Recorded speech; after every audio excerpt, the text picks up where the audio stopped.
அப்போஸ்தலர் புஸ்தகம் 6ஆம் அதிகாரம் 1 7ஆம் வசனம் வரைக்கும் நாம் சேர்ந்து வாசிக்க போகிறோம். அந்நாட்களிலே சீஷர்கள் பெருகின போது கிரேக்கனானவர்கள் தங்கள் விதவைகள் அன்றாட விசாரணையில் திட்டமாய் விசாரிக்கப்படவில்லை என்று எபிரேயருக்கு விரோதமாக முறுமுறுத்தார்கள். நாம் வாசித்த இந்த வேத பகுதி நமக்கு ஒரு தெளிவை கொடுக்கிறது. அன்றைக்கு அந்த 12 அப்போஸ்தலர்களும் சபை பெருகிறதுனால, கொஞ்சம் கவனிங்க, 1ஆம் அதிகாரத்தில் 120 பேர் இருக்காங்க. எத்தனை பேர் இருக்காங்க? 120 பேர் இருக்காங்க. 2ஆம் அதிகாரம் பெந்தகோஸ்தே நாள் வருது. அந்த பெந்தகோஸ்தே நாள் முடிஞ்சு 2ஆம் அதிகாரம் முடியும் போது இப்போ 120 பேர் எத்தனை பேர் ஆயிட்டாங்க? பெந்தகோஸ்தே நாள் அந்த 2ஆம் அதிகாரத்தில் முடிஞ்ச போது இப்போ அந்த சபை அந்த ஒரே நாளில் எவ்வளோ பெருசாக வளர்ந்துச்சு? 3000 பேர். 120 + 3000 பேராக மாறிடுச்சு. ஒரே நாளில் ஒரே பிரசங்கத்தில் சபையில் 3000 பேர் சேர்க்கப்பட்டார்கள். எல்லாரும் சொல்லுங்க, 3000 பேர். ஆமென், அல்லேலூயா.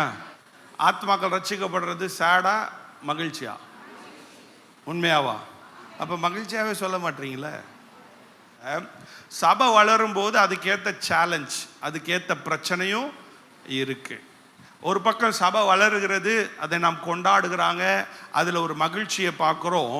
அப்படி ஒரு மகிழ்ச்சி வர்ற நேரத்தில் ஒரு சிலர் அங்கே இருக்கிறவங்க சில பிரச்சனை சபையில் இருக்குன்னு சொல்லி என்ன பண்ணுறாங்கன்னா அங்கே சீஷர்களுக்கு தெரியப்படுத்துகிறாங்க. என்ன பிரச்சனைன்னு சொன்னால், கிரேக்க யூதர்கள், எலனஸ்டிக் அப்படின்னு சொல்கிற வார்த்தை என்னன்னா, கிரேக்க அதாவது யூதர்லாம் இருந்து கிரேக்க கலாச்சாரத்தை பின்பற்றுகிறவர்கள். எதுக்காக? எபிரேய யூதர்கள் கிரேக்க மொழியில், பழைய ஏற்பாடு எபிரேய மொழியில் தானே இருக்குது.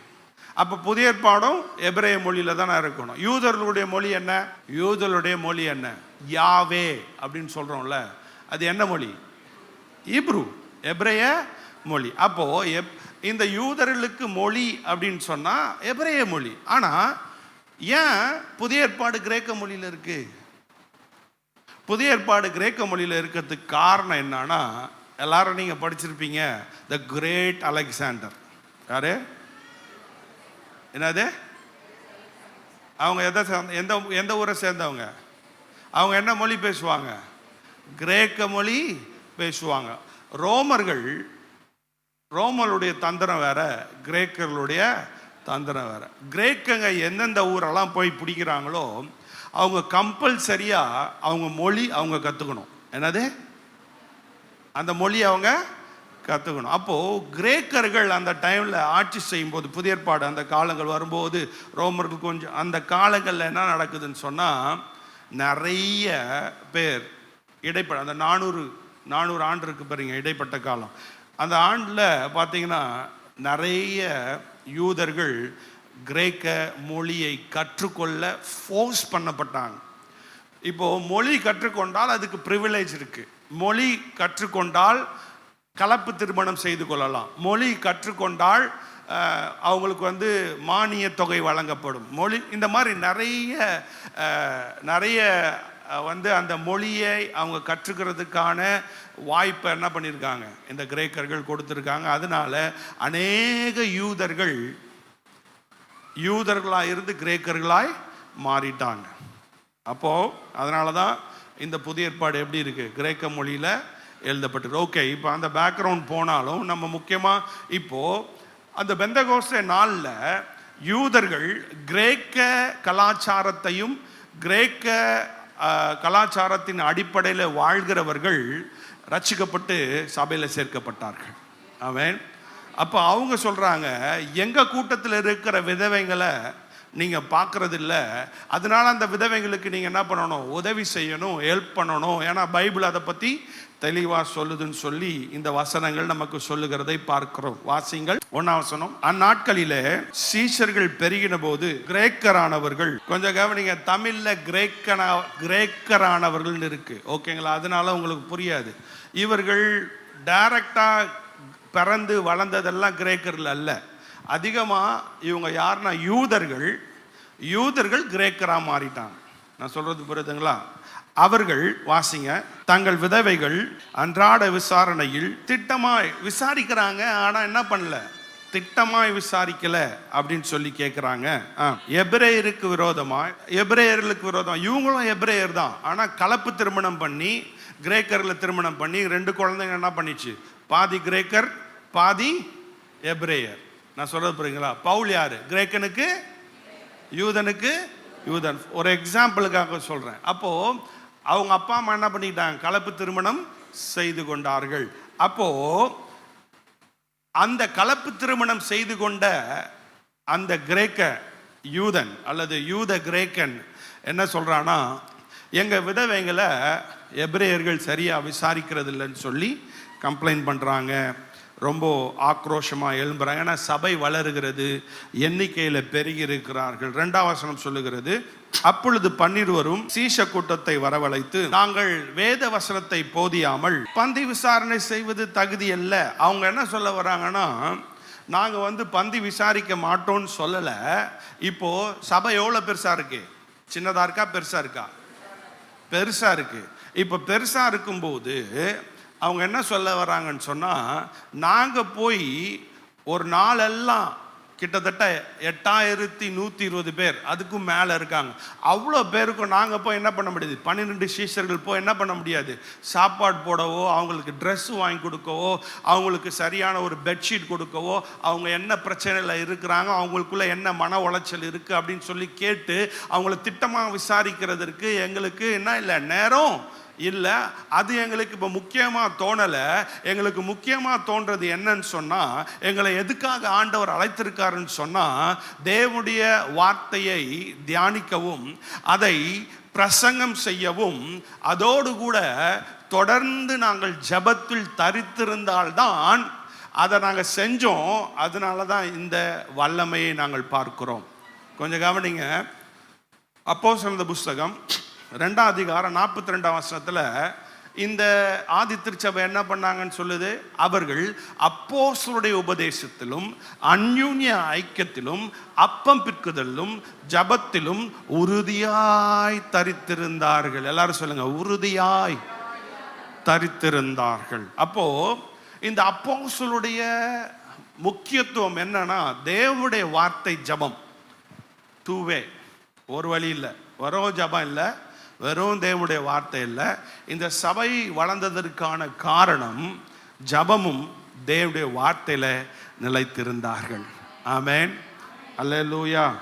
இப்போ அவங்க சொல்றாங்க, இப்போ நாங்க செய்ய மாட்டோம்னு சொல்லலை, இதையே நாங்க போய் செஞ்சுட்டு இருந்தா எங்களுக்கு ஜெபம் பண்ண முடியாது, தேவனுடைய வார்த்தையை தியானிக்கிறது எங்களுக்கு நேரம் இருக்காது. ஆதலால் சகோதரரே, பரிசுத்த ஆவியும் ஞானமும் நிறைந்த நற்சாட்சி பெற்றிருக்கிற 7 பேரை உங்களில் தெரிந்து கொள்ளுங்கள். அவர்களை இந்த வேலைக்காக, எந்த வேலைக்காக? பந்தி விசாரிப்பதற்காக. ஏழைகளுக்கு, வெறும் விதவைகளுக்கு மாத்திரமல்ல, சபையில் வருகிற ஏழைகளுக்கு, ஒடுக்கப்பட்டவர்களுக்கு, நியாயம் கிடைக்காதவர்களுக்கு, அதாவது ஒரு விக்டம் அப்படின்னு சொன்னா நம்ம தமிழ்ல எப்படி சொல்ல, பாதிக்கப்பட்டவர்களுக்கு, சபையில் வருகிற பாதிக்கப்பட்டவர்களுக்கு அவர்களுக்கு ஒரு தனித்துவம் கொடுத்து அவர்களை விசாரிப்பதற்கு ஒரு 7 பேரை நாம் தேர்ந்தெடுப்போம். ஆமென். அப்படி தேர்ந்தெடுத்து நாம் என்ன பண்ணுவோம்? செய்ய வேணான்னு சொல்லலை, நம்ம செய்வோம், அதை திட்டம் பண்ணி செய்வோம் என்று சொல்லி இவர்கள் இங்கு சொல்லி கொடுக்கிறதை பார்க்க முடியும். அப்போ இன்னைக்கு நம்ம பேசுகிற அல்லது நம்ம கேட்கிற தலைப்பு என்ன அப்படின்னு சொன்னா, வேதம் நமக்கு சொல்லிக் கொடுக்கிறது, we all need to serve God. நாம் எல்லாரும் தேவனுக்கு சேவை செய்ய வேண்டும். ஆமென். நாம் நமக்கு கொடுக்கப்பட்ட வரங்களை பயன்படுத்தி, எல்லாருக்கும் எல்லா வரமும் கொடுக்கப்படலை, எனக்கு தேவன் கொடுத்த வரங்களை தேவனுடைய நாமத்திற்காய் பயன்படுத்தி நான் சேவை செய்ய வேண்டும். அல்லேலூயா. அதை தான் நம்ம பார்க்கிறோம்.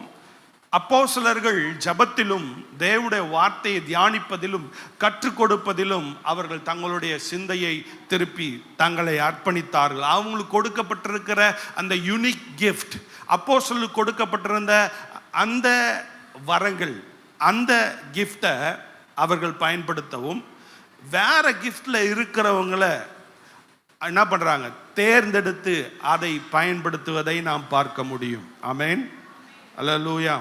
அப்பனா இந்த காலவேளையில் கர்த்தர் நம்ம பார்த்து சொல்றாரு, தேவன் இங்க இருக்கிற ஒவ்வொரு விசுவாசிகளுக்கும் விசேஷித்த வரங்களை கொடுத்திருக்கிறார். அல்லேலூயா. அப்படி தேவன் அந்த வரங்களை கொடுத்திருக்கிறபடினாலே அந்த வரங்களை நாம் தேவனுக்கு சேவை செய்வதற்காக தாழ்மையோடு, அன்போடு, மன்னிக்கிற இருதயத்தோடு நாம் செயல்படும் போது உங்க குடும்பம், நீங்க வாழ்ற சமுதாயம், உங்க சபையில கர்த்தர் உங்களை ஆசீர்வாதமா வைப்பார். ஆமென். இப்போ நிறைய பேர் சந்தோஷம் இல்லாம இருக்காங்க, சமாதானமா இல்லாம இருக்காங்க, குடும்பம் சிதைக்கப்பட்டு உடைக்கப்பட்டு இருக்கு. காரணம் என்ன தெரியுமா? உலகத்துக்காய் ஓடிக்கொண்டிருக்கிறார்கள். தேவன் கொடுத்த வரங்களை சபைக்கு வந்தாலும், திருச்சபைக்கு வந்தாலும், திருச்சபையில கர்த்தர் கொடுத்த வரங்களை பயன்படுவதற்கு நேரம் இல்லை. அவங்க நினைச்சிட்டாங்க, நாங்க உலகத்துக்கு ஓடி ஓடி ஓடி வேலை செஞ்சா எங்க வீட்டில் சந்தோஷம் வந்துடும், சமாதானம் வந்துடும். சிஸ்டர், பிரதர், உங்களுக்கு ஒரு ரகசியத்தை சொல்றேன். முதல்ல நீ ஆண்டவருக்கு உன் வாழ்க்கையை, ஆண்டவருக்கு கொடுத்த, தேவன் கொடுத்த வரங்களை, தேவன் இலவசமாய் உனக்கென்று கொடுத்திருக்கிற அந்த நன்கொடையான வரத்தை சபையில பயன்படுத்த உன்னை நீ ஒப்பு கொடுக்கும் போது உன் வாழ்க்கையில கர்த்தர் மாற்றத்தை கொடுப்பார். நிறைய பேர் சொல்றாங்க, என் வாழ்க்கையில சாபம் இருக்கு, என் குடும்பத்துல பிசாசு இருக்கு. நான் சொல்றேன், ஒருவேளை இருக்கலாம். இன்னைக்கு நீங்கள் பயன்படாமல் இருப்பதே பிரதான காரணமாய் இருக்கிறது. அல்லேலூயா. சொல்லுங்க பக்கத்துல, கர்த்தருக்காக பயன்படுவோம். ஆமென், அல்லேலூயா. சரி, உங்கள் வீட்டுக்காக பயன்பட்டு ஓடி ஓடி உங்கள் பிள்ளைங்களை பார்த்து உங்கள் பிள்ளைங்களை கரெக்டாக கொண்டு வந்துட்டீங்களா? ஆமென், அல்லேலூயா. நல்ல நல்ல சாப்பாடு கொடுத்து ஊட்டி ஊட்டி ஊட்டி ஊட்டி உங்கள் பிள்ளைங்களை நல்ல கேரக்டரில் கொண்டு வந்துட்டீங்களா? ஆமென். கண்ணில் விளக்கெண்ணையை விட்டு பார்த்து காரியங்களை செஞ்சு உங்களால் இன்னைக்கு சந்தோஷமாக இருக்க முடியுதா? இல்லையே. கேட்டிங்களா? ஏன்னு காரணம் கேட்டிங்களா? ஏன்னா சீசர்களுக்கு நல்லா தெரிஞ்சிச்சு, கர்த்தர் நம்ம எல்லாருக்குள்ளும் இலவசமாய் அவருடைய கிருபையினாலே அவர் நம்மை வரங்களினால் நிறைத்து வைத்திருக்கிறார். ஆமென். திருச்சபையே, நாம் கர்த்தருக்காக ஒரு மனதோடு கூட செயல்பட வேண்டும். இப்போ இந்த சபை என்பது ஒரு பெரிய குடும்பம். சபை என்பது ஒரு பெரிய குடும்பம். சபைக்கு யார் வரா? தாய், தகப்பன், தாத்தா, பாட்டி, பிள்ளைங்க, இவங்கெல்லாம் ஒவ்வொரு குடும்பமாக சேர்ந்து வர்றீங்க. சபையில் வரும்போது ஒரு பெரிய குடும்பமாக மாறுது. இது ஒரு பெரிய குடும்பம். நம்ம எல்லாரும் சேர்ந்து இந்த குடும்பத்துக்கு சேவை செஞ்சாதான் அது பெஸ்ட்டாக இருக்கும். அல்லேலூயா. கொஞ்சம் கவனிங்க. அதை தான் இந்த அதிகாரத்தில் 1 7 வசனம் வரைக்கும் நம்ம வாசிக்கிறோம். ஆமென். அவங்க சொல்கிறாங்க, நீங்கள் எல்லாத்தையும் குழப்ப வேணாம். நம்ம எல்லாரும் அவங்களுக்கு கொடுத்த வரங்களை பிரித்து நம்ம எல்லாரும் என்ன பண்ணுவோம்? ஒருத்தருக்கு ஒருத்தர் உதவி செஞ்சு ஒரு நிறைவான மகிழ்ச்சி, ஒரு நிறைவான சமாதானம், ஒரு நிறைவான ரெஸ்ட்ஃபுல் லைஃப்குள்ளே போகிறதுக்கு வழி என்ன தெரியுமா? முழு குடும்பமும் ஒரு மனதோடு கூட செயல்படுவது. ஆமென். இங்கே இந்த சபையில் எல்லாரும் சேர்ந்து செயல்பட்டார்கள். சபையில் தேவன் இந்த படத்தில் நடிக்கிற ஆக்டர்ஸ் பார்த்தீங்கன்னா, அவங்களெல்லாம் நம்ம இங்கிலீஷில் என்ன பண்ணுவோன்னா, அவர்களை செலிபிரிட்டிஸ் அப்படின்னா, அவர்கள் எல்லாராலும் அறியப்பட்டவர்கள். அவர்களுக்கு நடிக்கிற திறன் இருக்குது, பாடுற திறன் இருக்குது, அவங்க ஆடுற திறன் இருக்குது அப்படின்னு சொல்லி என்ன பண்ணுறாங்க, இன்னைக்கு அவங்கள பெரிய லெவலில் உயர்த்துறாங்க. நல்லது. பட் சபையில் தேவன் அப்படிப்பட்ட ஆட்களை பார்க்கல, அப்படிப்பட்ட ஆட்களை அவர் நோக்கி பார்க்கல. Is looking for servant. இந்த சபையில் தேவன் சேவை செய்கிற இருதயம் உள்ளவர்களை கர்த்தர் கண்ணோக்கி பார்க்கிறார். எப்படி அந்த ஆதி அப்போஸ்தல நாட்களில் கொஞ்சம் கவனிங்க, அந்த பிரசங்கம் பண்ணுகிற தேவனுடைய வார்த்தையை கற்றுக் கொடுக்கிறவர்கள் மத்தியில் விதவைகளுக்காக சேவை செய்ய பந்தி விசாரிக்கிற ஒரு இருதயத்தை என்ன பண்ணுறாங்க? இருதயம் உள்ளவர்களை தேர்ந்தெடுக்கிறதை நாம் பார்க்கிறோம். அந்த மாதிரி தேவன் சேவை உள்ளம் உடையவர்களை கண்ணோக்கி பார்க்கிறார். ஆமென். சத்தமா ஆமென் சொல்லுங்களேன். யோபு தன்னுடைய பிரச்சனைக்கு யாருக்காக ஜெபம் பண்ணான்? அவருடைய நண்பர்களுக்காக ஜெபம் பண்ணான். கர்த்தருடைய நண்பர்களுடைய பிரச்சனையும் மாத்தினாரு, தன் பிரச்சனையும் மாத்தினார். கர்த்தருடைய சபையை கர்த்தர் கட்டுவார். நீங்க செய்யலனாலும், நீங்க பேசலனாலும், நான் பேசலனாலும் பைபிள் சொல்லுது, தேவன் ஆபிரகாமுக்கு கல்லுகளினாலே பிள்ளைகளை உண்டாக்க முடியும். பீலையாமுக்கு கழுதையை வச்சு என்ன பண்ணாரு? பேச வச்சு புத்தி சொன்னார். அவருடைய வேலையை, தேவனுடைய வேலையை தேவன் செய்வார். யாரா இருக்கலாம்? 5 பிள்ளைங்க இருக்கீங்க, 4 பிள்ளைங்க, 4 பிள்ளைங்க. இந்த 4 பிள்ளைங்கள எந்த பிள்ளைங்க அடிபட்டிருக்கு அப்படின்றத அம்மாவால் பார்க்க முடியுமா முடியாதா? முடியுமா முடியாதா? 4 பிள்ளையா இருந்தாலும், 5 பிள்ளையா இருந்தாலும், 10 பிள்ளையா இருந்தாலும், 15 பிள்ளையா இருந்தாலும் தாய்க்கு நல்லா தெரியும் எந்த பிள்ளை உண்மையா காயப்பட்டிருக்குன்னு சொல்லி. ஆமென், அல்லேலூயா. நான் ஏன் இதை உங்களுக்கு சொல்கிறேன்னா, நிறைய நேரத்தில் சபையில் கூடி வருகிறோம், நான் நிறைய காயமுள்ளவர்களை பார்க்கிறேன். ஒரு பாஸ்டர் காயம் ஆற்றுவது என்பது பைபிளில் இல்லை. ஆமென். ஒரு பாஸ்டரால் எல்லாருடைய காயம் ஆற்ற முடியாது. நான் பாஸ்டர், தேவனுடைய வார்த்தையை போதிக்க கர்த்தர் வச்சிருக்கார். ஆமென். என்ன மெய்ப்பனா வச்சிருக்கார். நிறைய பேர் தப்பு தப்பாக போதிக்கிறாங்க. என் குடும்பத்துக்கு காயம் கட்டுறதும், என் குடும்பத்துக்கு காரியங்களை பார்க்கறதும், அது மீண்டு வரும்போது நான் உங்களை வந்து பார்க்குறேன். ஆமென். அப்போ என்னால் எவ்வளோ பார்க்க முடியும்? நிறைய பார்க்க முடியுமா? சொல்லுங்க, முடியாது. ஆமென். இங்கே நிறைய தகப்பன்மார்கள் இருக்கிறீர்கள், நிறைய தாய் இருக்கிறீங்க. இந்த சர்ச்சில் நிறைய பேர் காயத்தோடு இருக்கிறாங்க. உங்களை காயம் கட்டுகிற ஊழியம் செய்ய கர்த்தர் அழைக்கிறார். காயப்படுத்துகிற ஊழியம் அல்ல, காயத்தை கட்டுகிற ஊழியம் செய்ய கர்த்தர் நம்மை அழைக்கிறார். இப்போ பைபிள் சொல்லுது, தேவன் விதவைகளுக்கு பாதுகாப்பாக இருக்கிறார். தேவன் விதவைகளுடைய கூக்குரலை கேட்கிறார். கஷ்டப்படுறவங்களுடைய, ஒடுக்கப்படுகிறவர்களையும் இருதயம் நறுங்குண்டதும் நொறுங்குண்டதுமான இருதயத்தையும் கர்த்தர் புறக்கணியார். அவர் ஏற்றுக்கொள்ளுகிற தேவனாக இருக்கிறார். வேதம் அதை குறித்து அதிகமாய் நமக்கு போதிக்கிறது. ஆமென், அல்லேலூயா. சத்தமா அல்லேலூயா சொல்லுங்களேன். நம்ம வேதத்தில் வாசிக்கிறோமா இல்லையா? வேதம் நமக்கு கற்றுக் கொடுக்குதா இல்லையா?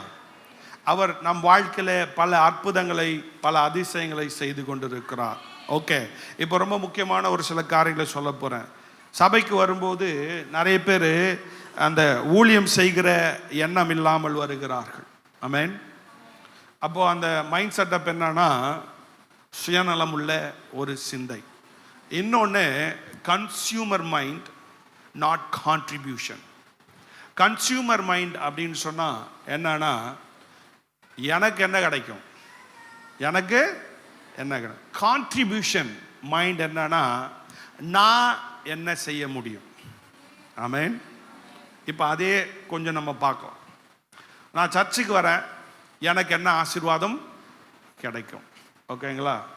அந்த ஆத்மா சாகிற வரைக்கும் சந்தோஷமா இருக்காது. ஆமென். சபைக்கு வர்றது கடைக்கு வந்துட்டு போறதில்லை. எப்படி? கடைக்கு வந்துட்டு எனக்கு வேணுன்றதை வாங்கிட்டு போறதில்லை. சபை என்பது ஒரு பெரிய குடும்பம். ஆமென், அல்லேலூயா. உங்கள் குடும்பத்தில் அம்மாவை யூஸ் பண்ணி அப்பாவை யூஸ் பண்ணி ஒரு பொண்ணோ ஒரு பையனோ பண்ணிகிட்டே இருந்தாங்கன்னா என்ன பண்ணுவீங்க? அந்த குடும்பம் சந்தோஷமாக இருக்குமா? சமாதானம் வேணும்னா வண்டி வர்றது, காரியத்தை எப்படியாச்சும் செஞ்சு முடிக்கிறது, அதுக்கப்புறம் என்ன பண்ணுறது? டாட்டா பாய் பாய். இப்போ அந்த குடும்பத்தில் சந்தோஷம் இருக்குமா? சமாதானம் இருக்குமா? ஆமென். அந்த மைண்டுக்கு பேர் தான் கன்சூமர் மைண்ட். இப்போது நான் இருதயத்தில் நான் உன்னை நினைக்கிறேன், என் செயலில் உன்னை நான் செய்கிறேன். ஆமென். இப்போது இருதயத்தில் நினச்சி நான் செய்கிற ஒன்றா இருக்கிறது, இருதயமும் என்னுடைய செயலும் மேட்ச் ஆச்சுன்னா பரவாயில்ல. இருதயமும் என்னுடைய செயலும் மேட்ச் ஆகலைன்னா, இப்போது பிரதர் வரும்போது அந்த பிரதர் எனக்கு பிடிக்கல அப்படின்னு நான் நினச்சிட்டேன், இருதயத்தில் நினச்சிட்டேன். ஆனால் அந்த பிரதரை பார்க்கும்போது பிரைஸ் அலாட் நான் சொல்கிறேன். இப்போ இருதயமும் என் வாயை மேட்ச் ஆகுதா? மேட்ச்சு ஆகாது. இந்த மாயமான கிறிஸ்தவம், இந்த மாயமான வாழ்க்கை, இந்த மாயமான சேவை நம் இல்லத்திலிருந்து, நம் சபையிலிருந்து மாற வேண்டும். அல்லேலூயா. இந்த கன்சூமர் மைண்டு என்ன எதிர்பார்க்கோன்னா, இந்த மாதிரி பாட்டெலாம் வேணும், இந்த மாதிரி ஃபெசிலிட்டிலாம் வேணும். பரவாயில்ல, எதிர்பார்க்கறது தப்பில்லை. ஆனால் அது இருந்தாதான், அது செஞ்சாதான். பட் அது எதுவுமே கான்ட்ரிபியூட் பண்ணவே பண்ணாது, இசைந்து வேலை செய்யவே செய்யாது. எப்போ பார்த்தாலும் வேணுன்றதை எடுத்துக்கும். அதுக்கப்புறம் எப்படி இந்த வேக்யூம் இருக்குது தெரியுங்களா? வேக்யூம் பார்த்துருக்கீங்களா? ஒரு அழுக்கு இடத்துல வச்சு அப்படியே சக் பண்ணி எல்லாத்தையும் எடுத்துக்கும். அந்த மாதிரி நம்ம ரத்தத்தெல்லாம் உறிஞ்சிரும், அப்புறம் போயிடும். அட்டை தெரியுமா? அட்டை யாரெல்லாம் கடிச்சிருக்கு? எனக்கு நிறைய கடிச்சிருக்கு அட்டை. எல்லாத்தையும் உறிஞ்சிரும். விட்டா எடுக்காமல் விட்டிங்கன்னா மொத்தமாக உறிஞ்சிரும். இந்த மாதிரி ஒரு சில பிள்ளைங்களெல்லாம் அந்த மாதிரி தான், அட்டை மாதிரி விட்டுட்டோன்னா உறிஞ்சிட்டே இருக்கும். ஆமேன் சொல்லுங்கள், உறிஞ்சிட்டே இருக்கும். ஆமேன், அல்லேலூயா. சபை என்பது ஒரு பெரிய குடும்பம். அல்லேலூயா. நீங்கள் என்ன பண்ணுங்க, ரத்தத்தை ஊறி ஏ அட்டை உறிஞ்சிக்கோ உறிஞ்சிக்கோ, நான் ஊட்டி விட்றேன், நான் முடிய பின்னி விட்றேன், நான் என்ன பண்ணுறேன், பால். ஆண்டவர் சொல்கிறாரு, இதெல்லாம் என்டர்டெயின் பண்ணாத. ஆமேன். கடைசி வரைக்கும் உறிஞ்சி 6 அடியில் போகிற வரைக்கும் விடாது. ஆமேன், ஆமேன், அல்லேலூயா. கேட்குதா கேட்கலையா? இன்னைக்கு நிறைய சபையில் ஞாயிற்றுக்கிழமை கிறிஸ்தவர்கள் எல்லாம் கன்சூமர் மைண்டு தான். ஆமேன், அல்லேலூயா. ஞாயிற்றுக்கிழமை கிறிஸ்தவர்கள் எல்லாம் இங்கே இருக்கட்டும், உலகத்தில் எந்த சபை வேணா இருக்கட்டும், they come for what they want. What they want, they take it and they go. They don't care. They don't care anything what's happening in the family of Christ. கிறிஸ்தவ வாழ்க்கையில், கிறிஸ்தவ குடும்பத்தில் என்ன நடக்குது அதை பற்றி அவங்களுக்கு கவலையே இல்லை. நான் தின்னணும், என் குடும்பம் நான் திருப்பி சொல்கிறேன், இதை சொல்லும்போது உங்களுக்கு காயப்படுத்த சொல்லலை. இதனால் ஒரு பெரிய ஆசீர்வாதத்தை இழந்து தவிக்கிற ஒரு கூட்டத்தை நான் பார்க்கிறேன். அல்லேலூயா. தேவனுடைய வார்த்தைக்கு கீழ்ப்படியாமல் இன்றைக்கு அலைந்து திரிகிற சின்ன பின்னமாக இன்றைக்கு குடும்பங்கள் வாழ்ந்து கொண்டிருப்பதற்கு காரணம், சுயநலமாய் வாழ்ந்து கொண்டிருக்கிற கிறிஸ்தவ வாழ்க்கை விட்டு நீ மனம் திரும்பு. அப்போஸ்தலர்கள் அந்த சுயநலத்தை விட்டு குடும்பமாய் செயல்பட்டார்கள். கர்த்தர் எழுப்புதலை கொடுத்தார். ஆமென், அல்லேலூயா. உங்க பக்கத்துல வாரம் ரொம்ப தேவையோடு சகோதரி உட்காந்துட்டு போறாங்க, சகோதரர் உட்காந்துட்டு போறாங்க, வேதனையோடு வந்துட்டு போறாங்க. பாஸ்டர் போய் பார்க்கணும்னு அவசியம் இல்லை. உன்னை கர்த்தர் உப்பாக வெளிச்சமாக அழைச்சிருக்கிறார். கண்ணை திறந்து பாரு. நீ ஜெபிக்கிற ஜபம், நீ போடுற ஃபாஸ்டிங், நீ வாழ்ற இந்த ஆவிக்குரிய வேஷம் எதற்காக? ஆமென். ஞாயிற்றுக்கிழமை கிறிஸ்தவனாக இருக்கிறதுக்காக இல்லை. நாங்கள் ஏன் செய்ய மாட்டோம்னா எங்களை குறை சொல்லுவாங்க, எங்கள் குடும்பத்தை குறை சொல்லுவாங்க. எங்களுக்கு என்ன இவ்வளோ ஆண்டோடைய வார்த்தையில் வளர்றதுக்கு காரணம் என்ன? வாரம் வந்து கேட்டு போகிறதுக்கு காரணம் என்ன? ஆமென். உங்களை யார் தடை பண்ண முடியும்? யாரும் தடை பண்ண முடியாது. நீங்களே உங்களை தடை பண்ணா ஒண்டி தான். நீங்களே உங்களை தடை பண்ணா ஒண்டி தான். நான் சொல்கிறேன், உங்கள் பிள்ளைங்களை அனுப்பிச்சு வைங்க. என் பிள்ளை வந்து இங்கே வேலை செய்கிறான். ஆமென், அல்லேலூயா. உனக்கு தான் உன் வீட்டில் வேலை செஞ்சு கற்றுக் கொடுக்க தெரியல, அட்லீஸ்ட் சபையில் உங்கள் பிள்ளைங்களை வேலை செய்ய. அவன் வேலை செஞ்சானா வருங்காலத்தில் ஆசீர்வாதமாக இருப்பான். சபைக்கு ஆண்டோடைய காரியங்களுக்கு எந்த காரியம், இந்த சர்ச்சில் எந்த காரியம் கொஞ்சம் கவனிங்க. சின்னதுலேருந்தே நான் ஒன்று சொல்கிறேன், யாரெல்லாம் கர்த்தருக்காக ஒன்றும் இல்லாமல் சேவை செஞ்சு வந்தாங்களோ கர்த்தர் எல்லாரையும் உயர்த்தி வச்சிருக்கார். ஆமென். கர்த்தருக்காய் நீ எந்த வேலை செஞ்சாலும் எனக்கு அதுக்கு ஒரு அடையாளம் வேணும், எனக்கு இது இருந்தால் தான் பண்ணுவேன், இப்படி இருந்தால் தான் பண்ணுவேன் அப்படின்னு சொல்லிகிட்டே இருந்தா அதில் சந்தோஷம் சமாதானம் வராது. நிறைய எக்ஸ்கியூஸ். இப்போ இல்லை அப்புறம், இப்போ இல்லை அப்புறம், இப்போ இல்லை. யாரையும் நான் காயப்படுத்தணும்னு பேசல சிஸ்டர், பிரதர். இதில் ஒரு பெரிய ஆசீர்வாதம் இருக்குது. இதுக்கு பேர் தான் ஃபெய்த். ஆமென். இதுக்கு பேர் தான் விசுவாசம். எஸ். இப்போ நான் செய்ய வேண்டிய வேலையை என்னால் செஞ்சு முடிக்கல, ஆனாலும் நான் கர்த்தருக்கான நேரத்தை கொடுக்குறேன். நான் பார்க்க வேண்டிய காரியத்தை என்னால் பார்க்க முடியல, ஆனாலும் கர்த்தருக்கான நான் நேரத்தை கொடுக்குறேன். கர்த்தர் எல்லாவற்றையும் பார்த்து கொள்ளுகிறார். ஆதி திருச்சபையில் அப்படிப்பட்ட ஒரு ஆசீர்வாதத்தை அவர்கள் பார்க்க நேர்ந்தது. ஆமென். 2ஆம் வசனம் சொல்லுகிறது. அந்த 2ஆம் வசனத்தில் வாசிக்கும் போது, தேவன் அழைத்த அழைப்பு ஒருவேளை வித்தியாசமாக இருக்கலாம், தேவன் கொடுத்திருக்கிற வரங்கள் வித்தியாசமாக இருக்கலாம், ஆனால் நம்மளுடைய நோக்கம் எல்லாம் ஒன்றே ஒன்று தான். சொல்லுங்க, நோக்கம் எல்லாம் ஒன்னே ஒன்று தான். ஆமேன். அல்லேலூயா. நீங்கள் யாரா வேணா இருங்க, எங்கேருந்து வேணா வாங்க, கர்த்தர் உங்களை அழைச்சிருந்தா உங்களுக்கும் எனக்கும் இந்த உலகத்தில் இருக்க எல்லா கிறிஸ்தவர்களுக்கும் ஒரே ஒரு மிஷன் தான் இருக்கு. ஆமேன். ஒரே ஒரு பர்பஸ் தான் இருக்கு. அந்த பர்பஸ் என்ன தெரியுமா? நான் எங்க இருந்தாலும், நான் என்ன செஞ்சாலும், நான் தேவனுடைய நாமத்தை மகிமைப்படுத்த வேண்டும். அல்லேலூயா. சத்தமா அல்லேலூயா சொல்லுங்களேன். அப்போஸ்தலர்கள் தேவன் கொடுத்த அந்த அழைப்பை, தேவன் கொடுத்த அந்த வரங்களை தேவனுக்காக பயன்படுத்த அவர்கள் ஆயத்தமாயிருந்தார்கள். ஸோ அதனால இன்றைக்கு கர்த்தர் நம்மோடு கூட பேசுகிறார், நம்மோடு கூட ஒரு தெளிவுபடுத்துகிறார். ஏன் இன்றைக்கு சபையில் நிறைய பேர் சேவை செய்ய தங்களை ஒப்பு கொடுக்கல தெரியுங்களா? ஏன் ஒப்பு கொடுக்கல தெரியுமா? பெருமை. பெருமை அளவுக்கு மிஞ்சி இருக்கிறதுனால இதெல்லாம் நான் செய்ய மாட்டேன், இதெல்லாம் நான் பண்ண மாட்டேன். ஆமேன். ஆனால் கர்த்தர் சொன்னார், நீ வெள்ளையா இருக்கியோ கருப்பா இருக்கியோ, நீ எந்த கோத்திரத்தை சேர்ந்திருக்கியோ, இதெல்லாம் நான் தான் உருவாக்கி இருக்கிறேன். நீ யாரா இருந்தாலும் பரலோக ராஜ்யத்தில் நீ என்னை நம்பி என்னை விசுவாசி இந்த வாழ்க்கை வாழும்போது நம்ம எல்லாரும் ஒரு நாள் பரலோகத்தில் ஒரு மனமாக இருக்க போகிறோம். அங்கே நீ பெரியவன் நான் பெரியவன், நீ உயர்ந்தவன் நான் உயர்ந்தவன் சொல்ல போறதில்லை. நம்ம எல்லாரும் ஒரு மனமாய் அவரை ஆராதிக்க இருக்கிறோம். ஆமேன். அல்லேலூயா. ஆமேன். இந்த மூணாவது பாயிண்டோட நான் முடிக்க விரும்புகிறேன்.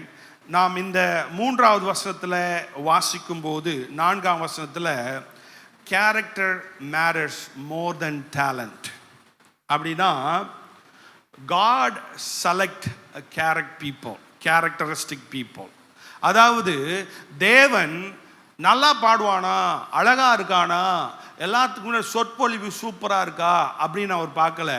பைபிள் சொல்லுது, அந்த 3வது வசனத்தை 4வது வசனத்தை 3 காரியத்தை சொல்றாங்க. அவர்கள் ஆவியில் நிரப்பப்பட்டவர்கள், ஞானம் உள்ளவர்கள், தேவ குணாதிசயம் உடையவர்களை தேர்ந்தெடுக்கிறதை நாம் பார்க்கிறோம். ஆமேன். ஆதலால் சகோதரரே, பரிசுத்த ஆவியும் முதல்ல ஞானமும் நிறைந்தும் நற்சாட்சி பெற்றிருக்கிற 7 பேரை உங்களில் தெரிந்து கொள்ளுங்கள். யாரை தெரிந்து கொள்ளணும் ஊழியம் செய்ய?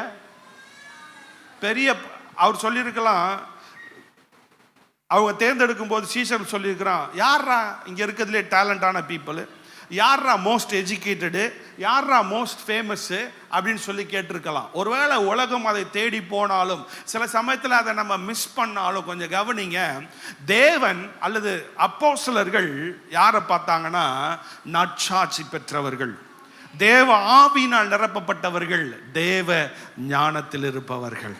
ஆமென். அல்லேலூயா. அப்போ தேவனுக்காக சேவை செய்வதற்கு, தேவனுக்காக ஊழியம் செய்வதற்கு தேவன் யாரை அழைக்கிறார்னா, ஒருவேளை நீங்க நினைக்கலாம், எனக்கு இது தெரில, எனக்கு அது தெரில, எனக்கு பெரிய படிப்புலாம் இல்லை அப்படின்னு சொல்லி நீங்க தேவனுடைய ஊழியத்தை சேவை செய்யறதுக்கு பல காரணங்கள் சொல்லிட்டு இருக்கலாம். தேவன் சொல்றாரு, அந்த காரணம்லாம் வேணாம். உன்னுடைய சாட்சி, உன்னுடைய ஞானம், உனக்கு தேவ கொடுத்த ஞானம் இருக்கா, தேவ ஆவியான உனக்குள்ள இருக்கா, நீ தேவனுக்காக பயன்பட முடியும். சொல்லுங்க, நான் தேவனுக்காக பயன்பட முடியும். ஆமென். அப்போ அப்படி இல்லை அப்படின்னு சொன்னா, கொஞ்சம் கவனிங்க, தேவன் பேதுருவை பயன்படுத்தணும்னு அவசியம் இல்லை. அங்க இருக்கிற 12 சீஷர்களும் பெரிய லெவல்ல உலகத்துல படித்தவர்கள் அல்ல. அகேன், படிப்புக்கு நான் எதிரி அல்ல, படிப்பு அவசியம். படிப்பு தான் ஞானத்தை கொடுக்கும் அப்படின்னு சொல்லி பைபிள் சொல்ல, படிப்பு தான் ஆவினால் என்னை நடத்தும் சொல்லி பைபிள் சொல்லலை. நிறைய படித்தவங்க இன்னும் ஆவியில நிரப்பப்படலை. Sorry to say. ஆமென்.